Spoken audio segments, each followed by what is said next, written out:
We do, as you might imagine, a significant amount of training with psychologists, counselors, marriage and family therapists at our university. DSM has always been a training source, an educational reference for mental health professionals in training.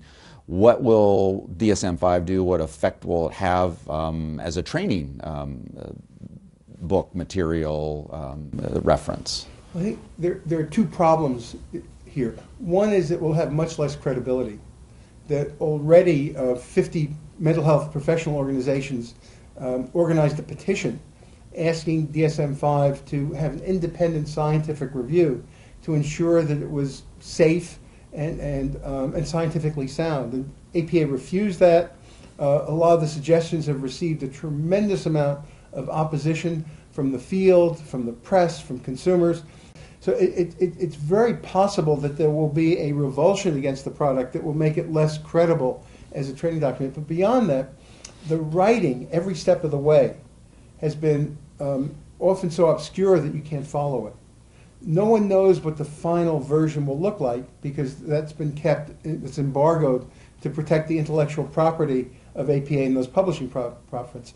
But if you had to extrapolate from the previous criteria sets and from the papers that have been written, and the fact that they have no one really experienced in writing criteria, my bet is that it will be a document that will be so obscure and difficult to read that that by itself, even if you take away the controversial decisions that have been included, will make it, no one's going to want to do it. Or if they're using it, make it much more difficult in order to use effectively and accurately. Mm-hmm. Yeah, I don't think it has the, I mean, DSM-3, DSM-3R, DSM-4 were not pleasant reads, but they were at least readable and they were clear. You could disagree with things, but you knew what you were disagreeing with. A lot of the writing so far related to DSM-5 has been so obscure it's hard to understand, and this is because they haven't had someone with experience doing this. That each group has pretty much written their own criteria sets, and there was very little central direction in editing to ensure that they would all adhere to the same and a consistent standard.